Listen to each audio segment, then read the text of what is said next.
सती शंकराचा काल आपण संवाद पाहिला। सतीने भगवान परमात्म्याची परीक्षा घ्यायची म्हणून सीतेच्या स्वरूपात जाते। श्री रामचंद्र प्रभू सतीच्या मातेला वंदन करतात। इथून पुढे काही दिवस संपल्यानंतर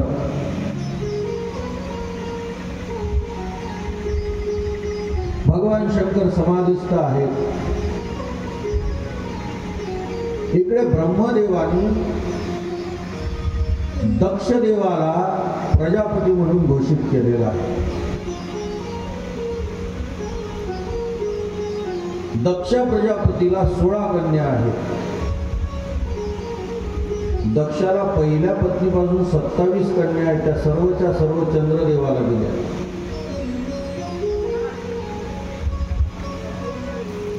महामंडळामध्ये 27 नक्षत्रांची उपस्थिती आहे। हे 27 नक्षत्र म्हणजे दक्षाच्या पहिल्या पत्नीच्या मुली आहेत। या 27ही त्याच्यामध्ये रोहिणी सुद्धा, जेवढे 27 नक्षत्र सांगितलेले आहेत या 27 नक्षत्रांचा स्वामी चंद्रदेव सांगितलेले आहे। दुसरी पत्नी आहे प्रसूती। प्रसूतीपासून 16 कन्या झाल्या। ऐकताय ना तुम्ही चिंतन? मनाचे कान करून लक्ष द्या।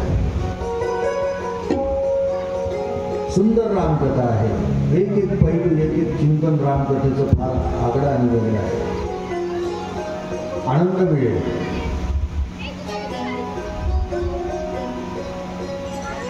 दक्ष प्रजापतींना प्रसूतीपासून 16 कन्या झाल्या।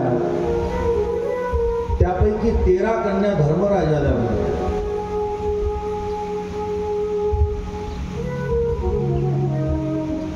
धर्मराज कोण?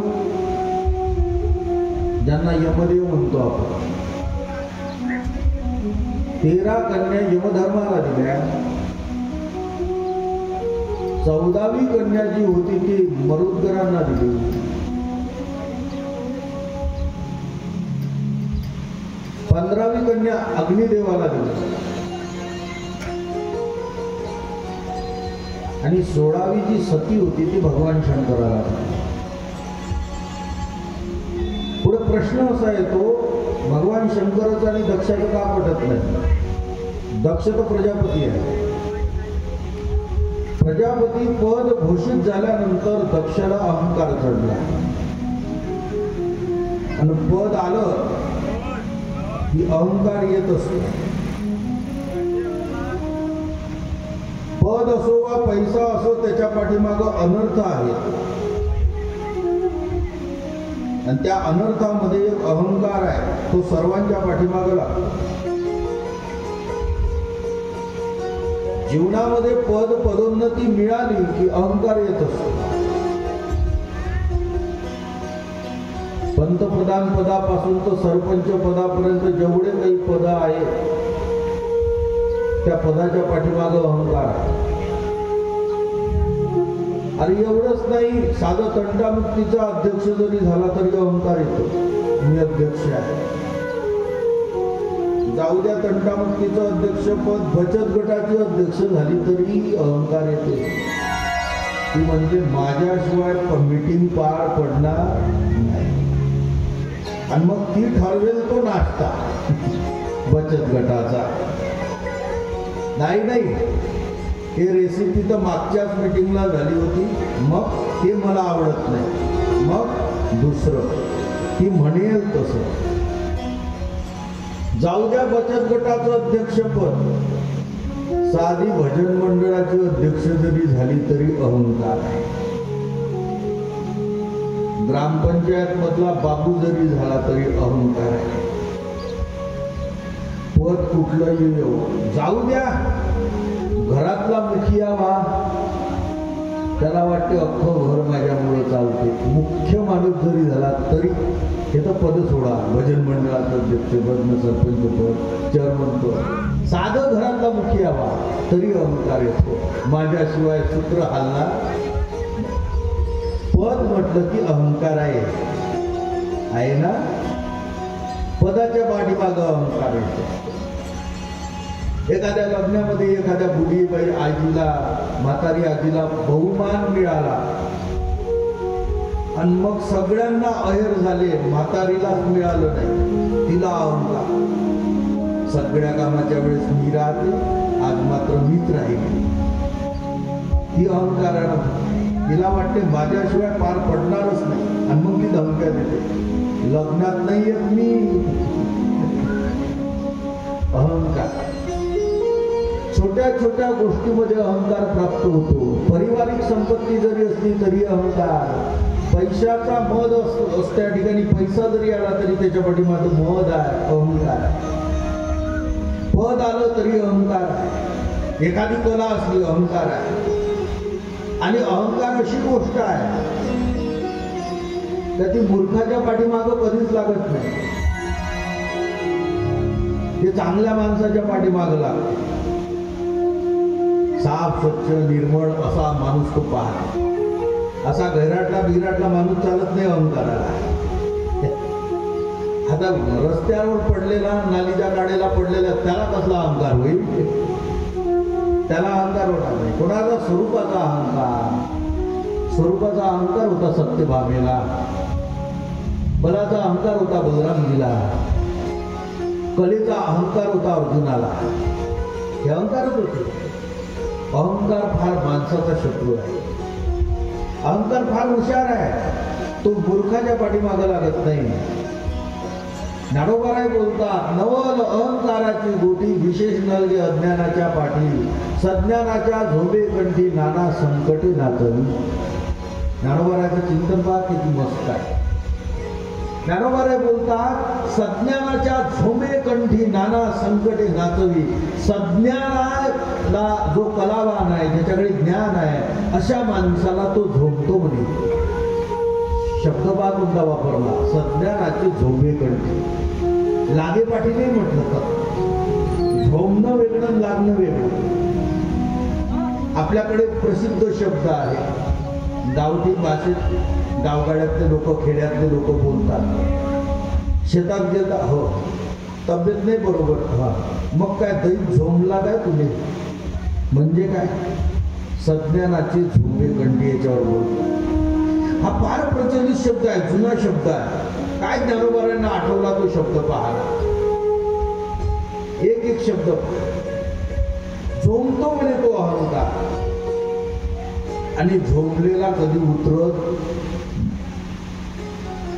पद म्हटलं की अहंकाराला. दक्षाला अहंकार झाला प्रजापतीचा. एक दिवसची सभा भरली. भगवान विष्णू, ब्रह्मदेव, नारद, इंद्र, महेंद्र, चंद्र, सगळीची सगळी देवदेवता, सूर्य महामंडळ, नवग्रह मंडळ, 33 कोटी देवतांचं मंडळ, ऋषींचं मंडळ, सप्तर्षी, ब्रह्मर्षी, देवर्षी, सगळे ऋषी आले.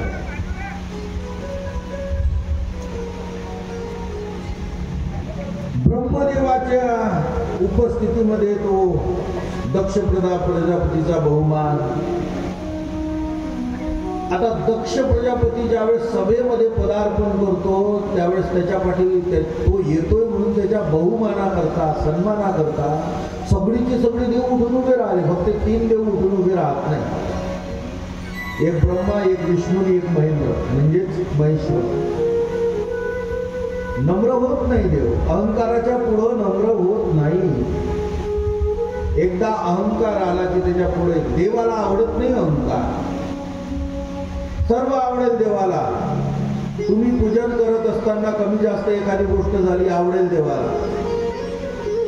एखाद्या वेळेस फूल वाहिलं नाही वाहिलं, एखाद्या वेळेस नैवेद्य दिला नाही दिला, हे सगळं करत असताना जर सगळं करत आहे, तुम्ही नैवेद्य देत आहे, बेलफूल अक्षता वाहत आहे, तास 2-2 तास पूजन करत आहे, पण अहंकार मनात आहे, देवाला ती पूजा मान्य नाही आहे.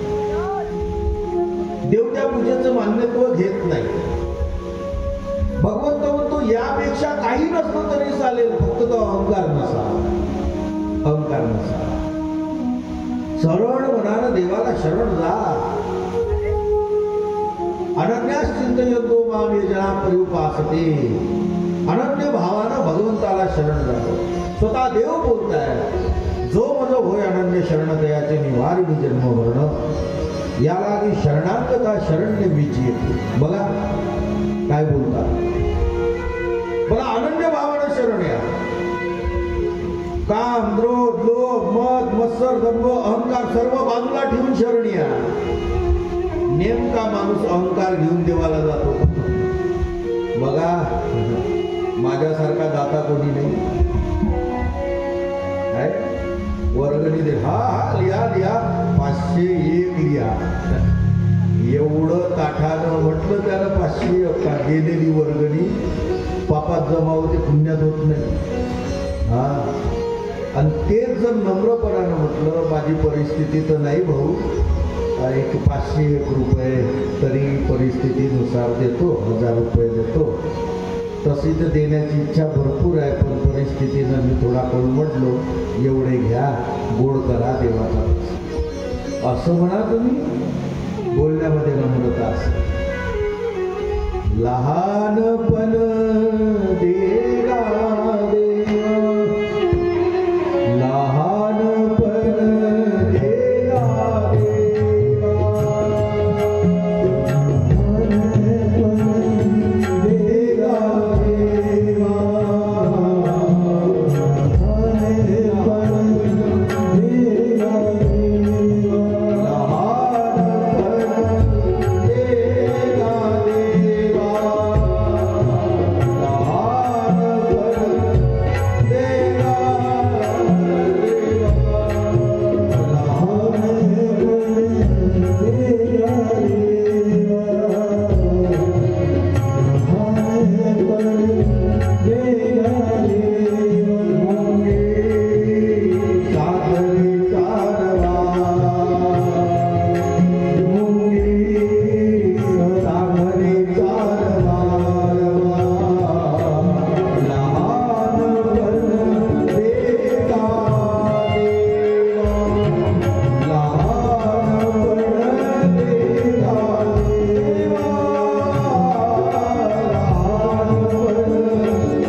तिथला महाप्रसाद होत नाही तर इथं पुन्हा चालू. तुम्हाला काय द्यायचं आहे द्या. तुम्हाला आकडा मागितला काय, जबरदस्ती केली काय? बळ जबरदस्ती न करता तुमच्यापर्यंत ते आले आहे. देवाचं कार्य घेऊन आलेले आहे, धर्म कार्य घेऊन आले. आता त्या धर्म कार्यामध्ये तुम्हाला खालीचा वाटा किती द्यायचा आहे हे तुम्ही तुमचं ठरवा. हे सगळं करत असताना त्याच्या पाठीमागे दोष नसावा, अहंकार नसावा. एकदा अहंकार लागला की फार वाईट होतो. दक्ष प्रजापती अहंकारानं प्रवेश करतात राज्यसभेमध्ये. 3 देव उठून उभे राहत नाही. एक ब्रह्मदेव, एक भगवान विष्णू आणि दुसरे शंकर. दक्षाला काही वाटलं नाही. दक्ष म्हणतो ब्रह्मदेव माझे पिता आहेत, मुलासमोर पित्याने उभं राहावं हे काही ठीक नाही. काही वाटलं नाही ब्रह्मदेव उठून उभे राहिले नाही तर. भगवान विष्णूकडे पाहिलं दक्ष प्रजापतीनं. भगवान विष्णू जागेवर बसलेले आहे, ठीक आहे, ही आराध्य देवता आहे माझी, नाही उभे राहिले नाही. पण ज्यावेळेस भगवान शंकराकडे पाहिलं दक्षानं, राग आला. का राग आला? नाही प्रजापती म्हणून निदान सासरा म्हणून तो उभं राहत आहे. आपले वडील तुल्य आहे, पितृतुल्य आहे, बायकोचे वडील आहे, सतीचे पिता आहेत ना. सासरे म्हणून तरी भगवान शंकरानं उभं राहायला पाहिजे होतं असं दक्षाला वाटलं. दक्ष प्रजापती पाहतो आहे, राग आला दक्षाला. नागच दोष देऊ लागला. निर्विकल्प असणाऱ्या भगवान शंकराला दोष देऊ नये. मृत्यू लोकाची देवता आहे भगवान शंकर. भगवान शंकराची आराधना जेवढी होते तेवढी करावी. सर्व देवी देवतांना स्वतंत्र लोक आहे, पण भगवान शंकरानं पृथ्वी लोकावर वास्तव्य केलं. भगवान विष्णूला स्वतंत्र लोक आहे, वैकुंठ लोक आहे. ब्रह्मदेवाला ब्रह्मलोक आहे, गायींना गोलोक आहे, इंद्राला इंद्रलोक आहे, चंद्राला चंद्रलोक आहे, सूर्याला सूर्य महामंडळ आहे. प्रत्येक ग्रहाला त्यांचे त्यांचे लोक आहे, त्यांचे त्यांचे स्थान आहे, त्यांचे त्यांचे मंडळ आहे. पण भगवान शंकराने अशी स्वतंत्र लोकाची स्थापना नाही केली. भगवान शंकराने स्थान निवडलं पृथ्वीवरचं कैलास पर्वत. कैलास पर्वत वैकुंठात आहे काय? कुठे आहे? पृथ्वीवरच आहे ना. टच आहे ना पृथ्वीला. हिमालय कुठे आहे? पृथ्वीवरच आहे ना. सातपुडा कुठे आहे? पृथ्वीवरच आहे ना. विंध्याचल पृथ्वीवरच आहे. ब्रह्मगिरी पृथ्वीवरच आहे. या सर्व पर्वतांवर आपलं वास्तव्य करून टाकलं भगवान शंकराने. पहाड़ों के बाबा बोले महादेव बाबा. केदारनाथ हिमालयामध्ये, कैलाशामध्ये भगवान शंकर. भगवान शंकरानं वास्तव्य केलं. निर्विकल्प असणारे भगवान शंकर. कैलाश के निवासी नम बार बार हो आए शरण तिहारे तार तार हो कैलाश के निवासी नम बार बार हो आए शरण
कैलाश के निवासी बाबा बोले.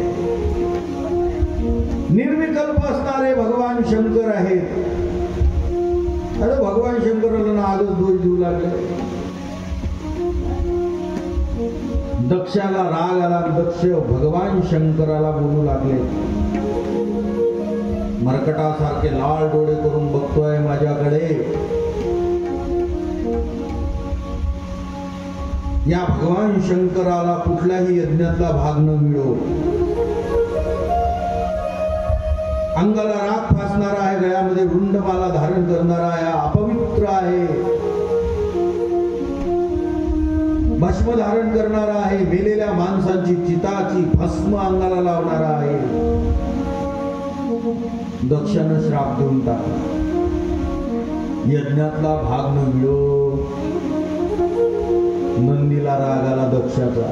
स्वामींना श्राप दिला. आपल्या घरातल्या एखाद्या व्यक्तीला कोणी बोललो तर आपल्यालाही राग येतो ना. नंदीला राग आला. नंदीनं श्राप देऊन टाकला सगळ्या दक्षासहित ब्राह्मण जातीला. भेदबुद्धीचे मूर्ख होत दक्षाला श्राप दिला. दक्षाला पुन्हा राग आला. त्या भृगु ऋषीनं नंदीला श्राप देऊन टाकला. सर्व शैवपंथी मदिराला प्राशन करणारे, मद्याला पवित्र मानणारे, अंगाला चिताभस्म लावणारे, गळ्यामध्ये रुंडमाला घालणारे, भूताची मुंड अडवणारे, अपवित्र वस्तूला पवित्र मानणारे शैवपंथी होत असा श्राप देऊन टाकला. शापाचं प्रकरण खूप चाललं. भगवान शंकर तिथून निघून आले.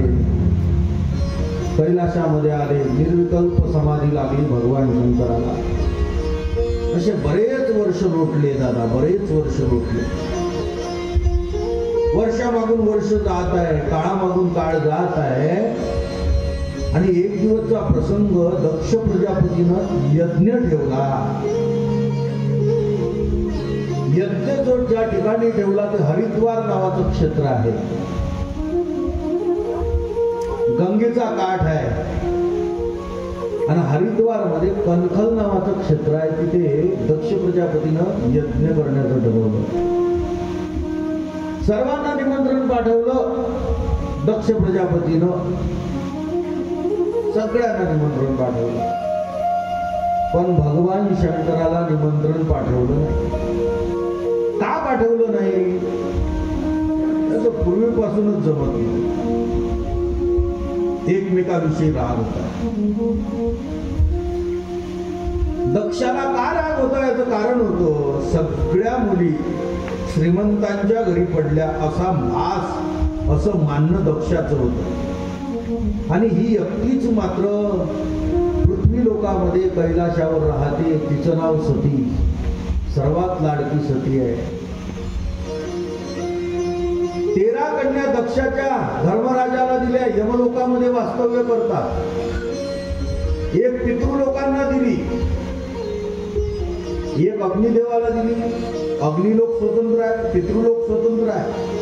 पण भगवान शंकराला ज्याचं स्वतःचं गरज नाही त्याला पृथ्वीलोकात राहावं लागते. आपली लहान मुलगी ऐकत आहे, ऐकत नाही. स्वयंमताने लग्न केलं म्हणून दक्षाला तिचा राग होता. घरामध्ये असं घडत असतं. 4-5 मुली असाव्या. 4 मुलींना, त्यापैकी 4 मुलींना चांगले स्थळ मिळावी. कोणी डॉक्टर आहे, कोणी इंजिनियर आहे, कोणी वकील आहे, कोणी जज आहे. क्लास 1 अधिकाऱ्यांच्या घरामध्ये 4ही मुली गेल्या. आणि 5वीनं आपल्या मतानं लग्न केलं. गरीबाच्या शेतकऱ्याच्या घरी गेली. बहुमान होईल काय तिचा? घरात आल्यावर नाही होणार. मान्यता आहे, बड़ो की होत बड़ाई, गरीब को पूछे ना कोई. हनुमान कितनी गिरी उठाए तो गिरधर कहे ना कोई. पहिलेपासून मोठ्या माणसाचं वाहवा होत आहे. या कृष्ण बाबांनी, कृष्ण कन्हैयालालनी गोवर्धन पर्वत जिथं उचलला तिथंच ठेवला. फक्त करंगोळी लावली. अख्खं जग गिरधरलाल की जय, गिरधरलाल की जय, गिरधरलाल की जय, गिरधरलाल की जय म्हणायला लागलं. आणि आमच्या हनुमंतरायानं द्रोणागिरी नावाचा पर्वत उचलला उत्तराखंडामधून आणि नेऊन ठेवला दक्षिण प्रांतामध्ये. लक्ष्मणाचे प्राण वाचवले. 1000 योजन लांब अंतर काटून तेवढा पर्वत आपल्या बाहुबलानं एकट्यानं उत्तर प्रांतातून दक्षिण प्रांतामध्ये नेऊन ठेवला. तरी सुद्धा कोणी हनुमंतरायाची जय जयकार करत नाही. कोणी म्हणतं का गिरधरलाल की जय? हनुमंतरायाला म्हणतं का? नाही. या बाबानं करंगोळी लावली तो गिरधरलाल की जय. यानं अख्खा हाताने एकट्यानं पर्वत उचलून आणला तर हनुमंतरायाचा जय जयकार नाही. बडो की होत बडाई गरीब को पूछे ना कोई, हनुमान कितने गिरी उठाए तो गिरधर करे ना कोई. जाऊ द्या. आपल्याला एवढंच माहिती आहे की पर्वत उचलला आणि लक्ष्मणाचे प्राण वाचवले. पण सेतू आरंभ करत असताना कित्येक पर्वताचे पर्वत उचलून समुद्रात टाकले आणि सेतू तयार करण्यामध्ये हनुमंतरायाचा वाटा. तरी हनुमंतरायाचा जय जयकार नाही. बडो की होत बडाई. मोठ्या माणसाची बकरी जरी मेली, बकरी तरी कसं काय पाटील समजलं नाही, बकरी मेली. कसं काय पाटील, कसं काय, बकरी बिमार होती काय, बकरी आजारी होती का? अरे बकरी होय ना ते. मुर्गी के आगे पीछे घंदाट, कोई चिल्ली ले गई, कोई बिल्ली ले गई, हो गई बाटा बात. कोंबडीचे पिलं श्रावण महिन्यात 50-50 दिसते, भाद्रपद लागला तर एकही दिसत नाही. किती कितीच जाते. कोई चिल्ली ले गई, कोई बिल्ली ले गई, हो गई बाटा बात. अरे मोठ्याची बकरी मेली तर लोक वाहवा करायला जातात. अरे कळलं नाही पाटील साहेब, थोडस 5 मिनिट लेट झालो, बकरीची अंतयात्रा पाहायला भेटली नाही. घ्या. अरे बकरी होय ना ती काय पाटली झालेली? अरे मोठ्याची बकरी मेली तर 10 लोक विचारायला जाणारे आहेत. ऐका, 10 लाख रुपयासाठी, 10 लाख रुपयासाठी या लता मंगेशकर, दीनानाथ मंगेशकर हॉस्पिटलमध्ये गर्भधारणा झालेल्या बाईला ऍडमिट केलं नाही. पोटात लेकरू मेलं, विचारायला कोणी तयार नाही. गरीबाचं कोणी वाली नाही. लेकरू मेलं तर विचारात कोणी नाही. आणि मोठ्याची बकरी मेली तर पाटील कळलं नाही, कळलं नाही, कळलं नाही. पहिलेपासूनचा नियम आहे. श्रीमंताच्या मुली जर असल, श्रीमंताच्या घरात पडलेल्या असल तर त्या जवयाची वाहवा असते. दूर जेवाई देव बराबर, गाव जेवाई आधा, घर जेवाई गद्दे बराबर, तो जोचा आहे सो लादा. दूरचा जवळ असल, बेंगलोरला राहणारा, पुण्याला राहणारा, मुंबईला राहणारा, पंचपक्वान्नाचं जेवण. गावात राहत असणारा आहे, मग त्याच्यापेक्षा जो मुंबईला राहणार आहे त्याला बासमती तांदूळ,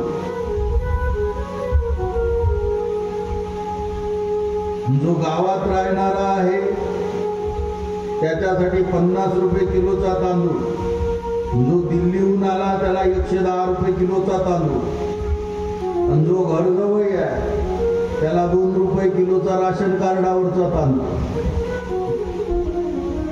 दूर जेवाई देव बराबर, गाव जेवाई आधा, घर जेवाई गधे बराबर, जो चाहे जो लाला. कबीरजी बोलतात. 15 कन्या श्रीमंताच्या घरी आहे, आनंद आहे दक्षाला. पण 16वी कन्या स्मशानात राहते ना. शंकरासोबत राग होता. दक्ष प्रजापती मानत नाही, निमंत्रणच दिलं नाही.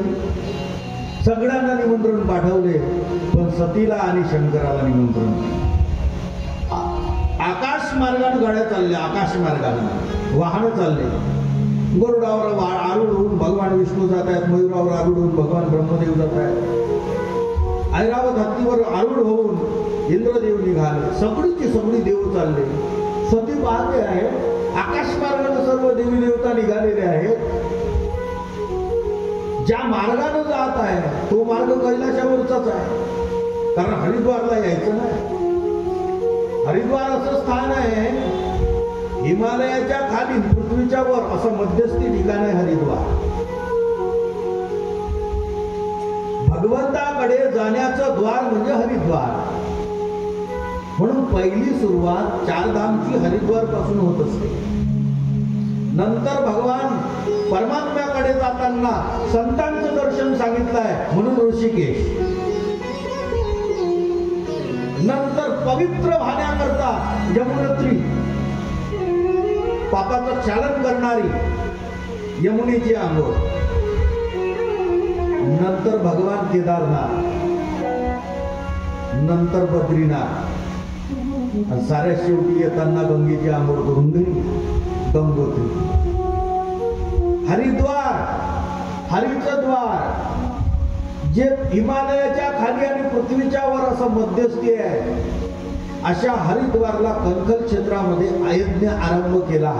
सर्वची सर्व देवी देवता निघाली आकाश मार्गानं. सगळी देव चालले. सगळे देव जात असताना सतीला प्रश्न पडला, म्हणजे निघाले कुठं? नारद निघाले. नारायण नारायण नारायण नारायण नारायण करत करत श्रीमन्नारायण नारायण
थंड हवेत आहे आम्ही साऱ्या बस. सकाळचं सत्र होऊन जाते पण दुपारचं होत नाही. बाबा हे बाळांनो यायची व्यवस्था करा. बाल्टीनं टाका, नळी नसून पुरत बकेटाईनं टाका पाणी. करून द्या 2 कूलर चालू त्या बाहेर. हा करून द्या बेटा, करून द्या त्याचं चालू. बसायला फार गरमी होते बरं. नका मानतो. गोविंद गोपाल कृष्ण भगवान की जय. त्या फिरून देऊ का तुमच्याकडे? ती मशीन गरम होऊन राहिली, तिथे कूलर पाहिजे आता. निघाले या या या. ब्राह्मण देवताचं आगमन झालं, आनंद आहे.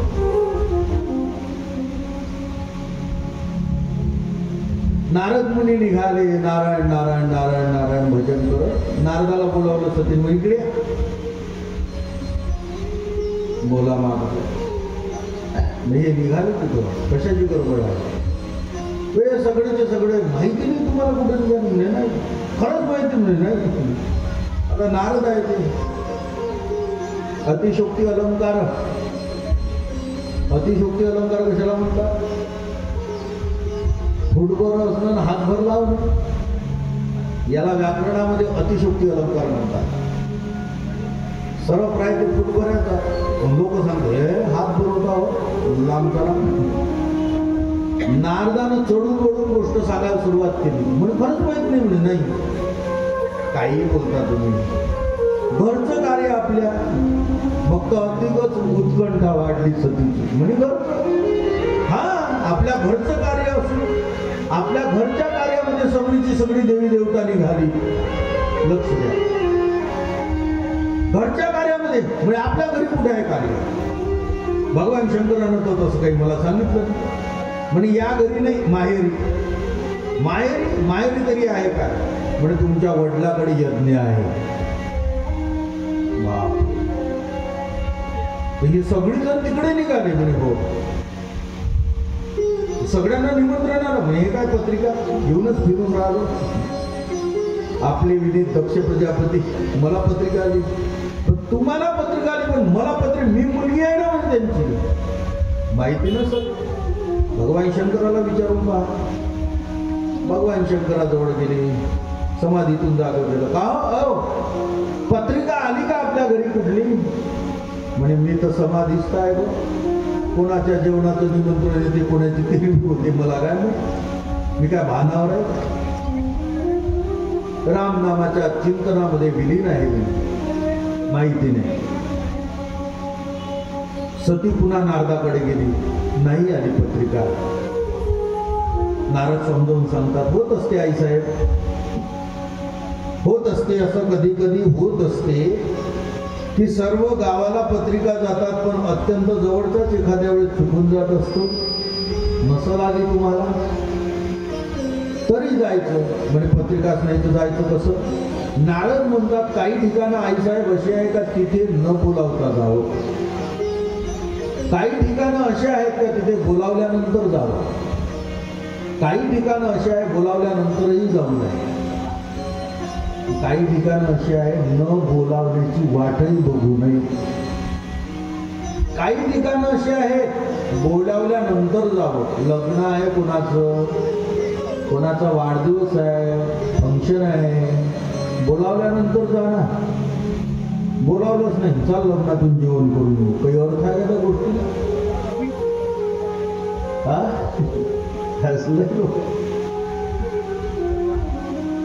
बोलावल्यानंतर जा. काही ठिकाणं असे आहे बोलावलं तरी जाऊ नये. सप्त्यात बसला चांगला, मस्त प्रवचन ऐकलं. रात्री 6 वाजता मित्र भेटले, त्याला सांगत होते शेतामध्ये पार्टी आहे, चाल. बोलावलं, निमंत्रण दिलं, जायचं का तिथे? जायचं नाही. का जायचं नाही? पाप करणारा तर पापी असतोच असतो, पण पापाला अनुमोदन देणं त्याच्यापेक्षा मोठा पापी असतो. जायचं नाही. हा, मांसाहार, मदिरा प्राशन ज्या ठिकाणी असते तिथं निमंत्रण असतं तरी जायचं नाही. आणि काही ठिकाणं असे आहे बोलावलं नाही तरी जावं.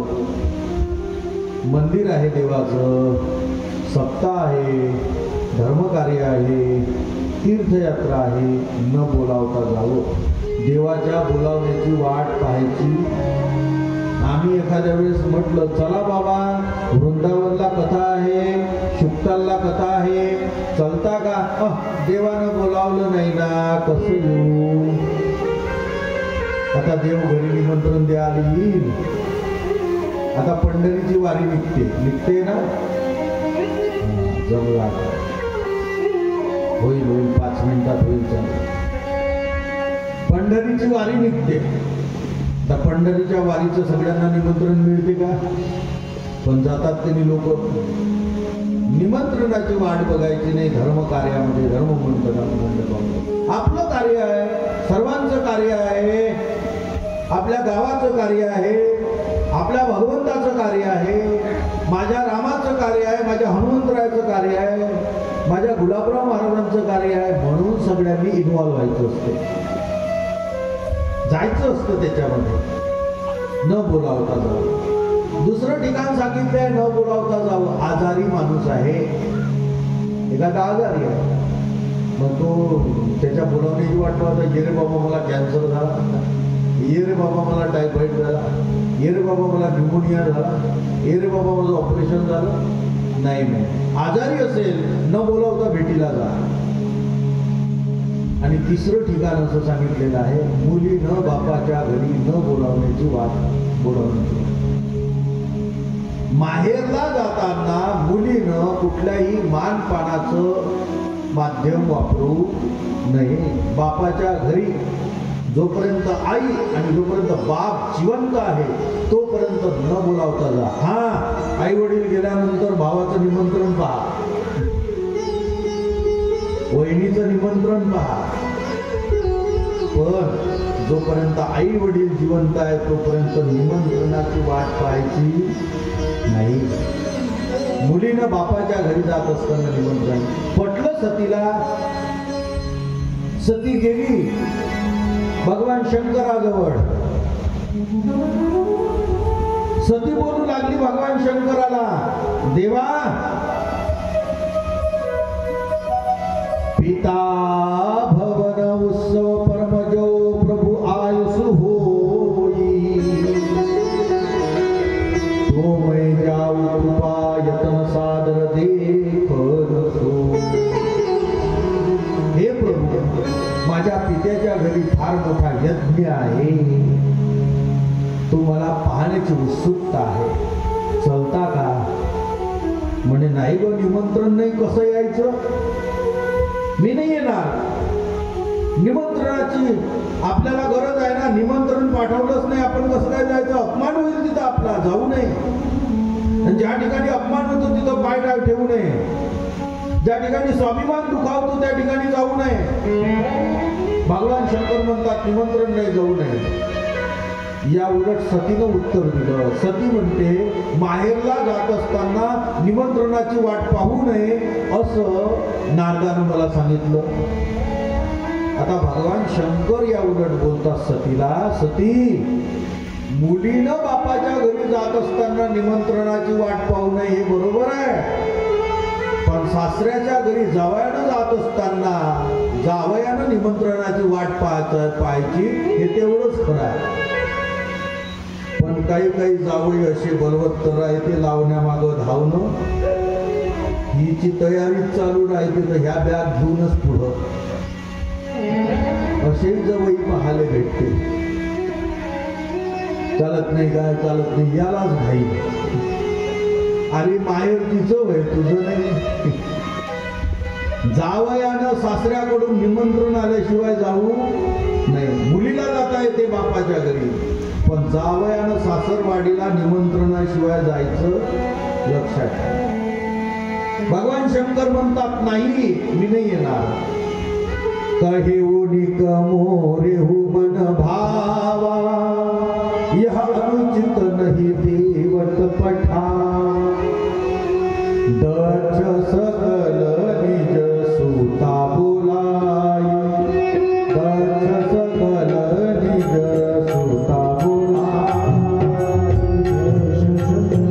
निज सुता बोलाई, दक्ष सकल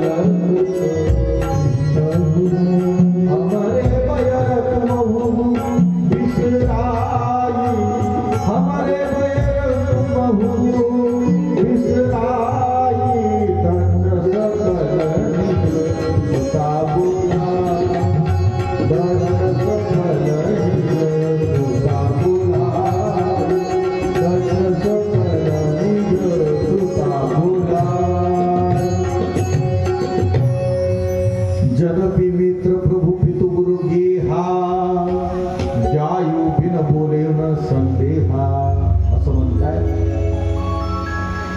मित्राच्या घरी, स्वामीच्या घरी, पित्याच्या घरी आणि गुरुच्या घरी न बोलावता जावे.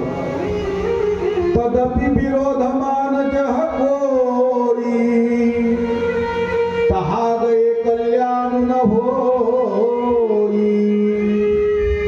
ऐका, आणि जर मानपान होत नसेल अशा ठिकाणी जर गेलं तर तिथं आपलं कल्याण होत नाही, संकट येत असतात. भगवान शंकर सांगतात मी नाही येणार. सती म्हणते मला पाहायचा आहे तो यज्ञ. पिता भवन उत्सव परमजो प्रभू आयुष होई, मला जायचं आहे. त्यावेळेस भगवान शंकर म्हणतात जा, पण जरा दक्षता ठेवून जा. 2 गण सोबत दिले. नंदीला सांगितलं म्हणजे सतीला घेऊन जा. सतीला घेऊन ज्यावेळेस भगवान शंकर त्या ठिकाणी नंदिकेश्वर निघाले, भगवान शंकर जात नाही. सती यज्ञामध्ये पोहोचली आणि बापाचं लक्ष गेलं तर बापाला पाठ फिरवून घेतली, बोलायला तयार नाही. लक्ष गरकन डोळ्यातून अश्रूच्या धारा आल्या. ज्याच्या मांडीवर खेळली, ज्याच्या अंगा खांद्यावर खेळली, तो बापच आज माझ्या जीवनामध्ये आज माझा धिक्कार करतो आहे. ऐका, या जगतामध्ये आल्यानंतर गरीब लोकांची अवहेलना होत असते. सतीची अवहेलना झाली, सती रडायला लागली. सती बहिणींकडे जाते, त्याही हसू लागल्या, स्मितहास्य करू लागल्या. श्वेत वस्त्रानं आलेली गौरी, श्वेत वस्त्रानं आलेली मा सती, शृंगार नाही, काही नाही, काही नाही, काही नाही. अरे काय गौरवर्णाच्या गौरीला काय शृंगाराची गरज आहे? जिथे साक्षात सौंदर्य आहे, हजारो इंद्राने एकत्रित करून जे सौंदर्य तयार होतं ते सौंदर्य गौरांगीच्या अंगी आहे. असं सौंदर्यत्व जिच्या अंगी आहे तिला शृंगाराची गरज काय आहे? देवानं जर सौंदर्य दिलं, शृंगार केला ना, जिथे सौंदर्य नाही तिथे शृंगार केला जातो, ठीक आहे. पण काही काही सौंदर्य दिल्यानंतर शृंगाराची गरज नसते. राजा राधेला शृंगाराची गरज नव्हती, रुक्मिणीला शृंगाराची गरज नव्हती, मा गौरीला शृंगाराची गरज नाही, मा भगवती मा लक्ष्मी मातेला शृंगाराची गरज नाही. जिथे शृंगारत्व तिथे खरं सौंदर्य लोपत असतं. आणि म्हणून अनेक शृंगार करून आलेल्या तिच्या बहिणी तिला हिणवत आहे. राग आला, आई जवळ गेली रडत रडत, आई असं काय चुकलं का आमचं? म्हणजे तू तुझ्या मतानं लग्न केलं ना भगवान शंकरासोबत, तुझ्या पप्पाला आवडलं नाही, बाबाला आवडलं नाही तू. म्हणे हो नाही, म्हणून राग पटत नाही म्हणे त्यांचं. म्हणे असं, अगं माझे ते स्वामी आहे, माझ्या मनातही तेच आणि शरीरानं भोग घेणारेही तेच, आणि म्हणून मी व्यभिचार करू शकत नाही, व्यभिचार करू शकत नाही. जो मनात आहे तोच शरीरात, जो शरीरात आहे तोच मनात, हा एकच पाहिजे. या न्यायाने मी त्याच्याशी लग्न केलं. सर्वस्व मुलगी दोघांचा अपमान सहन करत नाही. एक आपल्या बापाचा आणि दुसऱ्या नवऱ्याचा. पतीचा अपमान सहन करत नाही, बापाचा अपमान सहन करत नाही. सासरी आल्यानंतर ताई, सासरी जर मुलगी गेली आणि सासूबाईनं जर बाप काढला, ऐका ताई, सासूबाईनं जर बाप काढला, तुझ्या बापानं हेच शिकवलं का? तर ताळ ताळ पावला निशी ती पोरगी येते, ती म्हणते खबरदार सासूबाई, माझ्या बापाला बोलाल, मला काय बोलायचं आहे ते बोला, माझ्या बापाबद्दल एक शब्दही मी ऐकून घेणार नाही. तीच मुलगी ज्यावेळेस माहेरी जाते आणि आईकडून जावयाची हिणवता होते, तुझा नवरा असा, तुझा पती तसा, ना माणसाईत बसत, ना याच्या आतली, ना कोणा लग्नात, ना कोणा तेरवीत, हा काय जवळ वेळ का, हा काय माणूस आहे का. मग त्यावेळेस आई मूर्ती आली काय, आईवर मुलगी रागावते. खबरदार आई, ऐक आई, माझा अपमान करायचा कर, माझ्या नवऱ्याचा अपमान करायचा. एकीकडे नवरा प्रिय आहे, एकीकडे बाप प्रिय आहे. बापावर प्रेम करणारी सर्वात श्रेष्ठ जर कोणती घरात व्यक्ती असेल, तिचं नाव मुलगी. मुलगी. आणि बाप ज्याच्यावर प्रेम करतो घरात, ती मुलगी. बापावर प्रेम करणारी मुलगी आणि बाप जिच्यावर प्रेम करतो तीही मुलगीच. ऐका, निस्वार्थ प्रेम मुलीचं आहे, स्वार्थी प्रेम मुलाचं आहे. मुलाला विचारा, अरे कसं काय, काही नाही, म्हातारं गेलं का तिजोरीच्या चाव्या आपल्याच खिशात. आणि ताई, मुलीला विचारा तुम्ही, काग पिंटे कसं काय, काही नाही हो, लग्न झालं का सर्व सोडून जाणार आहे, रेशन कार्डावरचं नावही मिटून जाणार आहे, सातबाऱ्यावरचं नावही पुरं करून जाणार आहे. इवन बापाच्या नावाचा सुद्धा त्याग करून जाणार आहे, नवऱ्याच्या नावाचा स्वीकार करेल. सर्वस्वाचा त्याग म्हणजे घरातली मुलगी, प्रत्येक गोष्टीचा भोग म्हणजे मुलगा. तुम्ही पोराला फक्त म्हणा, काय जरे तुझे पप्पा रोज 12 वाजता जेवण करायचे, शुगरची गोळी घेऊन जेवण करायचे, आज 1 वाजून गेला तरी जेवले नाही, बोलून आण बरं. तू ते जाऊ दे आई, जरूरच्या बसस्टॉपवर खाल्ला असेल आलूगोंडा, तूही जेवण करणं, मी जेवण करतो. या उलट मुलीला विचारा, पिंटे अहो तुझे पप्पा जेवले नाही, रोज शुगरची गोळी घ्यावी लागते, 12 वाजता जेवण, आज 1 वाजून गेले जेवले नाही, जरा बंद बरं, रूम मध्ये जाऊ. दप्तर फेकलं, 10वीत असणारी मुलगी ताडताड ताडताड पावलानिशी बापाच्या रूम मध्ये गेली, पप्पा जेवले नाही, म्हणे नाही ग, पोट बरोबर नाही. मला माहिती आहे नाटकं करून राहिले. आई बोलली का, नाही ग. आजी बोलली का, नाही ग. फटकट स्वभावाच्या आहे दोघी, बोलू द्या, बोलतात तर जेवण करून घ्या. अगं नाही ग, पोट बरोबर नाही, नाटकं करायचे नाही, जेवण करावं लागेल. मुलीच्या अट्टहासापायी बापाला पोट बेकार जरी असलं, खराब जरी असलं, डायजेशन बरोबर नसलं तरी सुद्धा अर्धी भाकरी खावी लागते. याचं नाव घरातली मुलगी. आणि म्हणून बाप हो, घरात जोपर्यंत मुलगी आहे तोपर्यंत तुमच्यावर प्रेम करणारी व्यक्ती आहे. एकुलता एक मुलगा असेल, त्याच्या जाण्यानं रडणार नाही बाप. पण मुलगी ज्यावेळेस सासरी जाते ना, त्यावेळेस तिच्या सासरी जाण्यानं तो बाप घरामध्ये जाऊन एका कोपऱ्यामध्ये जाऊन दळदसा रडतो. तो बाप दळदसा रडतो. त्याला सर्वात मोठं दुःख जर कोणत्या दिवशी होत असेल तर पोटची मुलगी ज्यावेळेस सासरी जाते ना, त्या दिवशी त्याला दुःख होते. निदळ्या छातीचा बाप, संकट सहन करणारा बाप, आलेल्या प्रत्येक संकटाला समोर जाणारा बाप, कुठेही न रडणारा बाप रडतो तो मुलीच्या जाण्यानं. म्हणून कण्वासारखा मुली रडले शकुंतलेसाठी, हिमालयासारखा पर्वत रडला पार्वतीसाठी, विदेही राजा जनक रडला सीतेसाठी, आणि माझ्या विदर्भाचा राजा भीष्मक रडला रुक्मिणीसाठी. मुली करता बाप सर्वात निस्वार्थ प्रेम मुलीचा है. तो कन्या जब घर छोड़ती है तो माँ बाप को रुला देती है. कन्या, अरे बापावर निस्वार्थ प्रेम मुलगीच करते, बाकी कोणी करू शकत.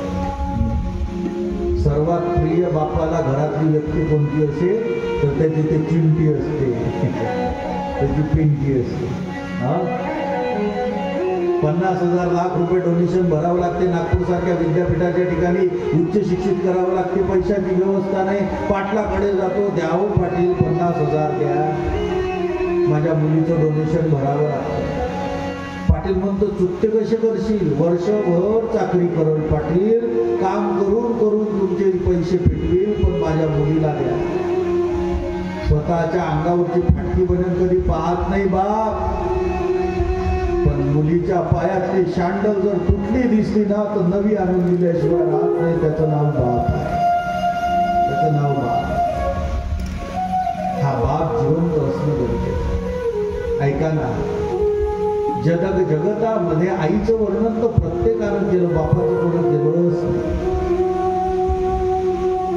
प्रत्येकाला रडणारी कौशल्य दिसली काका, प्रत्येकाला रडणारी यशोदा दिसली, प्रत्येकाला रडणारी देवकी दिसली, पण अर्ध्या रात्री भगवान कृष्णाला सुरक्षित नेऊन ठेवणारा वसुदेव कोणाला दिसला. कौशल्या रडताना दिसली, रडताना दिसली कौशल्या, सर्वांना दिसली. रामायणाने दखल घेतली कौशल्याची, पण रामाच्या वियोगानं 6 दिवसात मरण पत्करणारा, राम राम करून प्राण सोडणारा दशरथ कोणालाच दिसला. घरातला बाप लोपल्या गेला, घरातला बाप कोणालाच दिसत नाही. मोठी मोठी संकट येतं त्यावेळेस बापच आठवतो ना. अरे ठेच लागली की माणूस आई गो म्हणतो. आई साहेब, ठेच लागली का माणूस आई ग म्हणतो, बरोबर आहे. पण एखादा मोठा ट्रक इंच भऱ्यावरून जर कट करून गेला आणि तेवढ्यात जर प्राण वाचला तर त्यावेळेस आई ग म्हणत नाही, मग बाप रे वाचलो ग. मोठी मोठी संकट येतात, बाप आठवते, आणि थातूर पातूर संकट येतात तर आई आठवते. लहान सोन बाप म्हणून निस्वार्थ प्रेम मुलीचं बापावर, निस्वार्थ प्रेम बापाचं मुलीवर. तो कन्या जब घर छोड़ती है तो माँ बाप को रुला देती है या नायानं. सती ज्यावेळेस आली तर सतीकडे कोणीच पाहायला तयार नाही. अरे ज्याच्या अंगाखांद्यावर खेळली, ज्याच्या मांडीवर खेळली, ज्याचं बोट धरून चालणं शिकवली, आज तोच बाप माझ्या विरोधात गेला. आई बरा दुःख होते. ज्यावेळेस शंकराचा अपमान होऊ लागला, इकडे तिकडे सगळे सिंहासन दिसले, आसन दिसले, भगवान शंकराचं कुठंच आसन दिसत नाही. राग आला सतीला. ज्यावेळेस सतीला राग आला आणि सती त्या ठिकाणी पाहते, तरी त्या ठिकाणी भगवान शंकराचं आसन दिसत नाही. संत शंभू श्रीपती अपवादा सुनिह जहात असे समर्यादा.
आणि यज्ञकुंडामध्ये आपलं देह बलिदान देऊन टाकते. राहायचं नाही आता, या जगाचा निरोप घ्यायचा, अपमानास्पद जीवन जगायचं नाही. यज्ञात कुंडात उडी टाकली आणि जीवन संपून टाकलं. ज्यावेळेस जीवन संपवलं, नंदीला राग आला, नंदी तुटून पडला, यज्ञाचा विध्वंस करून टाकला नंदीनं. ज्यावेळेस भृगु ऋषीनं पाहिलं तर भृगुनं एक केस उपडलं, त्याच्यावर ऋगु नावाचे दैत्य प्रगट केले, अनंतिकेच्या पाठीमागे लागले. नंदी पळत सुटला. भगवान शंकराकडे, प्राईमाम प्रभू, प्राईमाम प्रभू, प्राईमाम. काय झालं रे? मा सती गेली, सती माता राहिलेली नाही, सतीनं जीवन संपवलं देवा. ज्यावेळेस संपवलं हा शब्द आला, सती गेली हे कळलं, भगवान शंकराला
दुसरा भगवान शंकर, तिसरा नेत्र त्रिशूलधारी वीरभद्र प्रगट झाला. निघाला वाऱ्याच्या वेगानं. सांगितलं दक्षाचं मुंडक कापल्याशिवाय यायचं. आकाश मार्गाने वीरभद्र निघाले. दक्षाच्या यज्ञामध्ये आले. यज्ञामध्ये आल्यानंतर दक्षाचा विध्वंस त्या ठिकाणी करून टाकला. दक्षाचा विध्वंस त्या ठिकाणी झाला. महाभयंकर त्या ठिकाणी विध्वंस झाला. जणू काही भैरवच. जगदंबेचं रक्षण करणारे भैरव अवतारामध्ये भगवान शंकर सदैव उभे आहेत. वीरभद्र प्रकट झाले. दक्षाचा विध्वंस झाला. भृगु ऋषीच्या दाढी मिशा उपटून टाकल्या. कारण भृगु ऋषीने ऋभू नावाचे दैत्य प्रकट केले होते भगवान शंकरावर चढवत त्या ठिकाणी चाल करण्याकरता. दाढी मिशा उपटून टाकल्या. शासन केलं. ब्राह्मणाला मारता येत नाही म्हणून अपमान करून सोडलं. भृगूला अपमान करून सोडलं. दक्ष पकडला. आपला त्रिशूल घेतला. त्रिशूलानं दक्षाचं मुंडकं उडवून टाकलं. जे मुंडकं गेलं तर यज्ञ कुंडामध्ये भस्म होऊन गेलं. जळत असलेली त्या ठिकाणी सती जळत आहे. भगवान शंकर देवी भागवत बोलते. हे रामकथेमध्ये नाही आहे. देवी भागवत असे बोलते की भगवान शंकर प्रगट होताना आपल्या पत्नीवर खूप प्रेम करतात. माझी सती गेली, माझी सती गेली, माझी सती गेली, माझी अर्धांगिनी गेली. रडत आहे ते. सतीवर खूप प्रेम करतात. पती पत्नीमध्ये काय प्रेम असावं. रामकथेमध्ये प्रभू रामचंद्र आपल्या सीताबाईवर खूप प्रेम करतात. रडतात सीतेसाठी. देव इथे सतीचा वियोग झाला. भगवान शंकर रडतात सतीसाठी. सती एकदा नाही हजारदा सांगितलं होतं जाऊ नको अपमान होईल, जाऊ नको अपमान होईल. अगं सती कित्येकदा सांगून ऐकत नव्हती. शेवटी काय झालं. विध्वंस झाला. अगदी ज्या ठिकाणी अपमान होतो ना तिथे जर गेलं तर अपमानास्पद वागणूक तर मिळते पण तिथे कल्याण होत नाही. संकट येतात. जळत असलेल्या शरीराला उचललं भगवान शंकरानं. आकाश मार्गाने रडत रडत निघाले. भगवान शंकर ज्या ठिकाणी रडत आहे अश्रूचे थेंब खाली पडत आहे. अक्षातून जे रुद्र प्रकट झाले, जे अक्षातून आसू बाहेर पडले त्या थेंबातून रुद्राक्षाचे झाड उत्पन्न झाले. रुद्र अधिक अक्ष बरोबर रुद्राक्ष. रडतात. काय आहे रुद्राक्ष. निखळ सतीवर केलेलं प्रेम आहे रुद्राक्ष. काय आहे रुद्राक्ष. भगवान शंकराच्या प्रेमाचा आविष्कार आहे रुद्राक्ष. आणि म्हणून ज्याच्या गळ्यामध्ये रुद्राक्ष असते ना भगवान शंकर जेवढं सतीवर प्रेम करतात तेवढंच रुद्राक्ष धारण करणाऱ्यावर प्रेम करतात. त्याच्यावर संकट येत. भगवान शंकर बोलतात जेवढं माझं सतीवर प्रेम. रडत असणाऱ्या भगवान शंकर जणू काही या यज्ञाचाच नाही संपूर्ण पृथ्वीचा नायनाट करेल की काय, संहार करेल की काय, जलप्रलय होईल की काय अशी स्थिती झाली. भगवान विष्णूला काळजी पडली जर देव असेच रडत बसले तर कदाचित संपूर्ण पृथ्वीचा नायनाट होईल, संसाराचा नायनाट होईल. भगवान विष्णूनं सुदर्शन चक्र सोडलं आणि सुदर्शन चक्रानं त्या सतीच्या शरीराचे तुकडे केले. हजारो ठिकाणी ते तुकडे पडले. कुठे कंगन पडले, कुठे जीवा पडली, कुठे पोटाचा भाग पडला, कुठे योनीचा भाग पडला, कुठे पायातील पैंजण पडले, कुठे आंबी पडली, कुठे कानातील कुंडल पडले, कुठे नेत्र पडले. माझ्या सतीचे जिथं जिथं शरीराचे लचके पडले ना तिथं तिथं एक स्वतंत्र शक्तीपीठ उत्पन्न झाला. आईसाहेब सतीच्या शरीराचे तुकडे झाले. एक एक एक एक शरीराचा अवयंग भाग गळून पडायला लागला. भगवान शंकर धावत आहे, पळत आहे, सैरा वैरा आकाश मार्गाने पळत आहे. माझी सती, माझी सती, माझी सती, माझी सती, माझी सती. शंकराला या दुःखातून निवारण होण्याकरता ते अनेक शक्तिपीठ निर्माण झाले. इकडे दक्षाचं मुंडक उडून टाकलं तरी राग शांत होत नाही. शेवटी भगवान शंकराची आराधना सर्वजण करतात. नागेंद्रहाराय त्रिलोचनाय भस्मांगरागाय महेश्वराय नित्याय शुद्धाय दिगंबराय तस्मै नमः शिवाय. भगवान शंकराचा राग शांत झाला. सर्व देवी देवतांना म्हणू लागले. भगवान विष्णूने त्या ठिकाणी भगवान शंकराला सांगितलं, म्हणे हीच सती हिमालय पर्वताच्या घरी मेनका राणीच्या पोटी जन्माला येईल. तिचं नाव पार्वती असेल. सतीचा पुनर्जन्म होतो पार्वतीच्या रूपात. जपते उमा शैल गृहजा, जपते उमा शैल गृहजा, उमा शैल गृहजा, जपते उमा शैल. सती जेव्हा हिमालयाच्या घरी उमेच्या रूपेने प्रकट होतो, जपते उमा शैल गृहजा,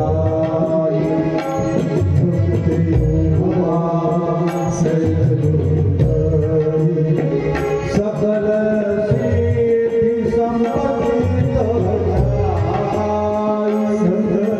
सिद्धि संपत्ति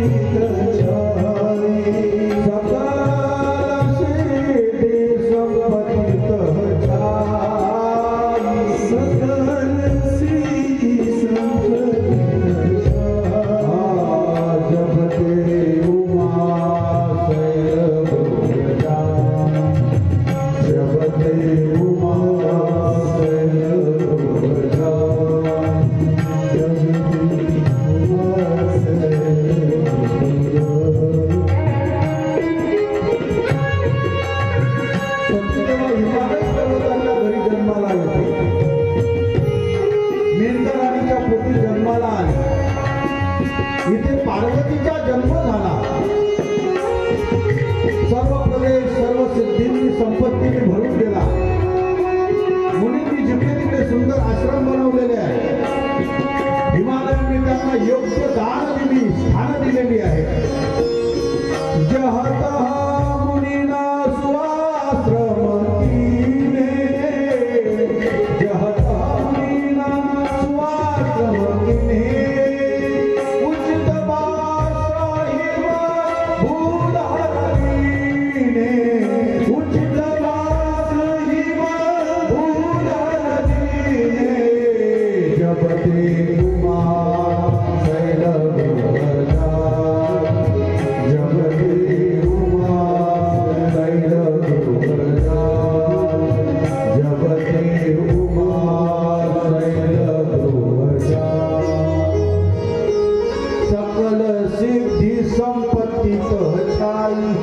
पार्वती मातेचा जन्म झाला हिमालय पर्वताच्या घरी.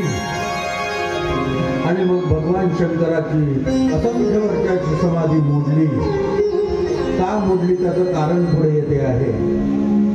आता पार्वतीचा आणि शिवाचा विवाह रामकथेमध्ये सांगितलेला आहे. पुढचं त्या ठिकाणी पार्वतीचे प्रश्न आणि भगवान शंकराचे उत्तर, त्याच्यातून रामकथेचा जन्म कसा होतो याची उत्तर आपल्याला पाहिजे. भगवान शंकराचा पार्वतीचा विवाह तोपर्यंत होत नाही जोपर्यंत भगवान शंकर जागे होत नाही. समाधीत कोण उत्थान पावेल, कोण समाधी मोडेल. इंद्रानं तपश्चर्येचा भंग करण्याकरता प्रयत्न केला तरी होत नाही. महेंद्रादी देवांनी, सगळ्या देवांनी भगवान शंकराचं ध्यान मोडण्याचा प्रयत्न केला तरी होत नाही. एक मुद्रा त्या ठिकाणी भंग करण्याचा प्रयत्न केला तरी भंग होत नाही. शेवटी इंद्रानं कामदेवाला बोलावलं आणि कामदेवाला सांगितलं की याचा भगवान शंकर जोपर्यंत जागे होत नाही तोपर्यंत पार्वतीचा विवाह होत नाही. जोपर्यंत पार्वती शिवाचा अवतार होत नाही तोपर्यंत कार्तिक स्वामीची उत्पत्ती होत नाही. आणि जोपर्यंत कार्तिक स्वामी जन्माला येत नाही तोपर्यंत तारकासूर नावाचा दैत्य मरत. अशी एक कडी प्रत्येकावर अवलंबून आहे. तारकासुराचा वध कार्तिक स्वामीकडून, कार्तिक स्वामीचा जन्म शिवपार्वतीच्या विवाहातून, आणि म्हणून भगवान शंकराला उठवण्याचे प्रयत्न. गोपाल कृष्ण भगवान शंकराकडे उठवण्याकरता प्रयत्न करण्याकरता कामदेव निघाले. कामदेवानं आपला कामबाण काढला आणि तिसऱ्या नेत्रावर भीममुद्रेवर लावला. कामदेवानं भगवान शंकराची तपश्चर्या भंग केलेली आहे. ज्यावेळेस त्या ठिकाणी तपश्चर्या भंग केली, भगवान शंकर त्या ठिकाणी समाधीतून जागे झाले. कोण माझी समाधी मोडली पाहिलं इकडे तिकडे, तर कामदेव दिसला. जसा कामदेव दिसला तसाच भगवान शंकरानं तिसरा नेत्र त्या ठिकाणी आपला उघडला. देखी रसाल पिठ प्रशाखा तेही मरचे देऊ मधु मन पाखा.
सौभाग्यवती भाऊ आशीर्वाद दिला रतीला शंकरानं. म्हणे देवा, इकडे सौभाग्यवती भाऊ म्हणतात, इकडे नवरा मारतात.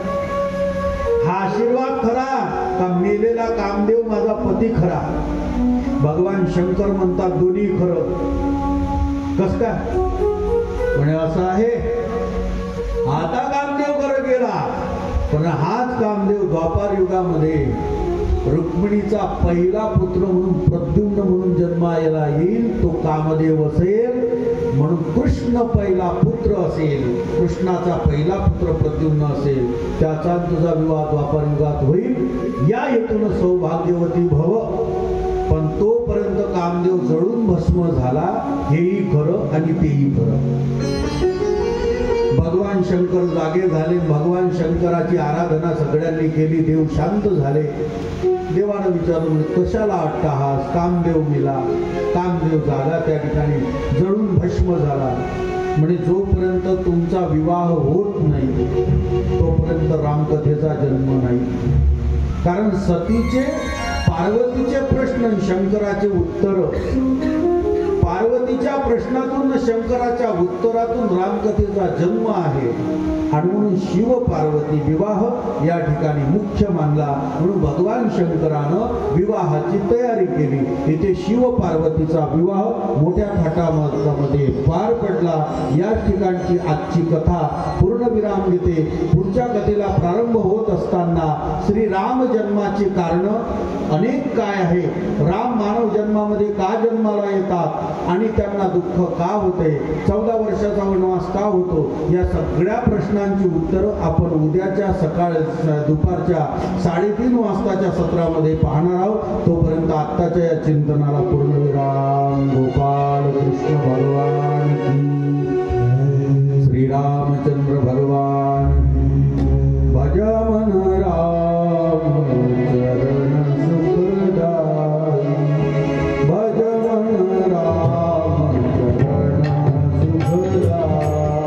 भज मन राम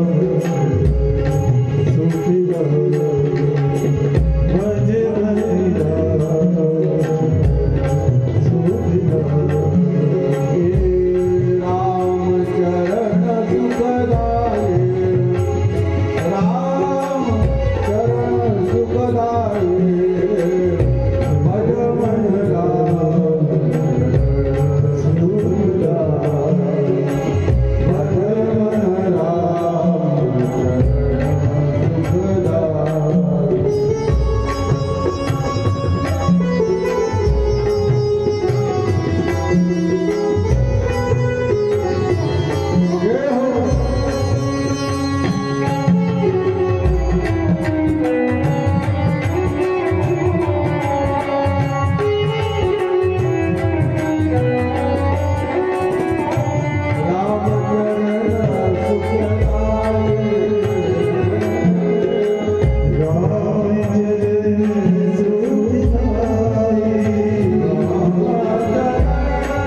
कॉम्प्लीट आहे का? हां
दुरितांची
सकाळी 9:30 ते 11:30 संत श्री गुलाबराव महाराजांचं चरित्रकथा हरिभक्तपरायण गुरुवर्य भागवताचार्य श्याम महाराज यांच्या मुखारविंदातून दुपारी 3:30 वाजताच्या सत्रामध्ये श्री रामचरित मानस कथा या ठिकाणी होईल। या सगळ्या कार्यक्रमाचा लाभ आपण घ्यायचा आहे।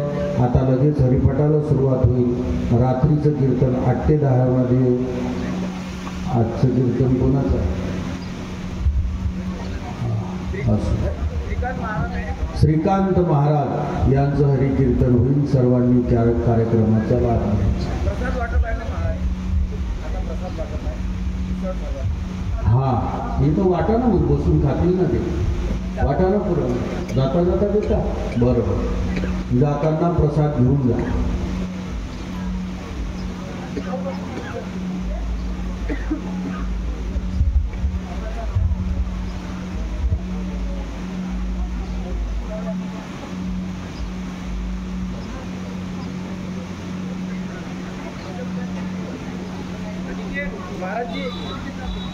महाराजजी थोडी विनंती करायची होती। सकाळी 5ला योगा कार्यक्रम होतो, सर्वांनी योगा करताय। तुम्ही आहे ना, म्हणजे आलं लक्षात।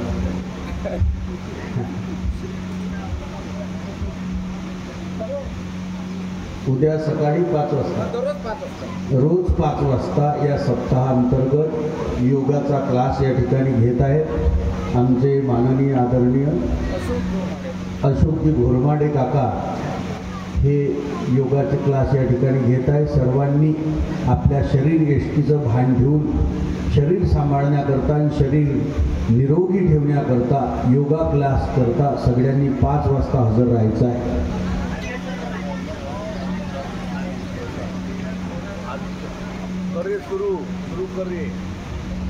हॅलो, आदरणीय माननीय अशोकरावजी घोरमाडे काका यांच्याकडून आजच्या प्रसादाची व्यवस्था त्यांनी केलेली आहे। भगवंत त्यांच्या परिवारामध्ये सुख संपत्ती धन समृद्धी लाभो, पारिवारिक सुख त्यांना मिळो अशी प्रार्थना, विनम्र प्रार्थना हनुमंतरायाच्या चरणी, संत श्री गुलाबराव महाराजांच्या चरणी व्यासपीठावरून करतो।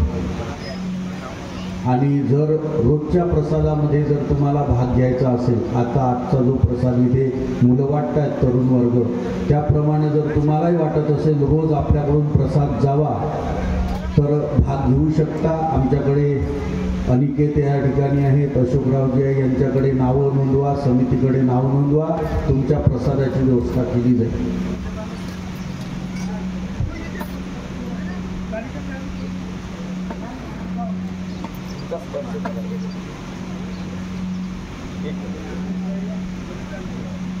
बऱ्याच दिवसानं भेट झाली।